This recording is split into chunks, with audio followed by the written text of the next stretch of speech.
আল্লাহ বলছেন তোমাদের পিতা যদি তোমরা পেয়ে থাকো বার্ধক্য অবস্থায় অথবা মাতাকে পেয়ে থাকো অথবা পিতা মাতা দুজনকে পেয়ে থাকো। কেমন অবস্থাতে? বার্ধক্য অবস্থাতে।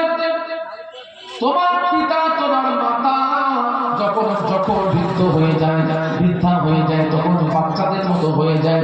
বাবাজি, আমার বাচ্চা ছেলেরা যেমন চায় আব্বার কাছে আদর করে, আব্বা জান আপনি আমাকেও জিনিসটা কিনে দেন।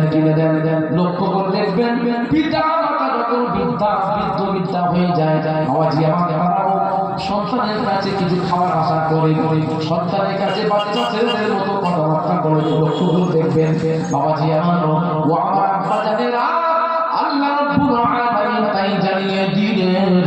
আল্লাহ বললেন তোমরা যদি কেউ পিতাকে পাও অথবা মাতাকে পাও, কিলাহুমা অথবা তোমরা দুজনকেও যদি পেয়ে যাও, তাহলে কি করবে? ফালা তাকুল্লাহুমা উফ, খবরদার তোমরা এমন ব্যবহার করো না যাতে করে তোমার পিতা মাতা তোমার জন্য এই শব্দটা না ব্যবহার করে। তোমার পিতার মুখ থেকে যেন শব্দটা না বের হয়, তোমার মায়ের মুখ থেকে যেন শব্দটা না বের হয়। ইহসান কাকে বলে? ইহসানের ব্যাখ্যা আল্লাহ জানাচ্ছেন। আল্লাহ তো বলেছেন ওয়াবিল ওয়ালিদাইনি ইহসানা, তোমরা পিতা মাতার সঙ্গে সৎ ব্যবহার করো। সেই সৎ ব্যবহারটা কি? আল্লাহ নিজে ব্যাখ্যা দিচ্ছেন। আল্লাহ নিজে বলছেন নাম্বার 1 হলো তোমার ব্যবহারের দ্বারা তোমার পিতা অথবা মাতা যেন এই কষ্টদায়ক কথা না বলে, রূপ শব্দটা না বলে।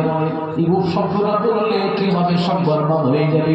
পিতার মাতা দোয়া যেন আল্লাহ 100% কবুল করেন, তদ্রূপ পিতা মাতার বদদোয়াটাও আল্লাহ কবুল করেন।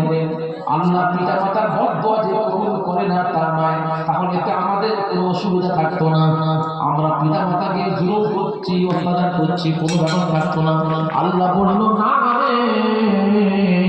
আমার আমি বললেন যে দাওয়াতুল মুস্তাজাবা সালাসা, তিনজন ব্যক্তির দোয়া 100% কবুল হয়, লা শাক্কা ফিহি, এতে কোনো সন্দেহ নেই। দাওয়াতুল মাজলুম, অত্যাচারিত ব্যক্তি যার উপর অত্যাচার করা হচ্ছে, সে যদি বলে রব্বুল আলামিন আল্লাহ আমি দোষ করি নাই, আমাকে দোষারোপ করা হয়েছে, আল্লাহ এই বিচারটা আপনি করে দিন। ওই অত্যাচারিত ব্যক্তি মাজলুম ব্যক্তি যদি আল্লাহর কাছে হাত তোলে, আল্লাহ বলছেন হাত তোলা দেরি, আমি আল্লাহ তার দোয়া কবুল করতে দেরি করি না। জোরে জোরে বলুন সুবহানাল্লাহ। নাম্বার 2 হলো দাওয়াতুল মুসাফির।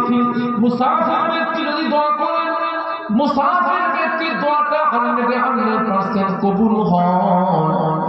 নাম্বার 3 দাওয়াতুল ওয়ালিদি আলা ওয়ালাদিহি, দাওয়াতুল ওয়ালিদি আলা ওয়ালাদিহি, কোন পিতা মাতা যদি সন্তানের জন্য দোয়া করে হাত তোলে, আল্লাহ রাব্বুল আলামিন বলেন ওই মায়ের দোয়াটা বন্দুকের গুলি মিস হবে তো পিতা মাতার দোয়া সন্তানের জন্য আমি আল্লাহ মিস দিই না।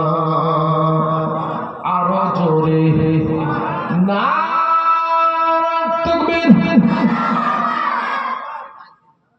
সেই পিতা মাতা কেমন খিদমত করবেন আল্লাহ পাকের হুকুম, আমার সব গড়া পা না।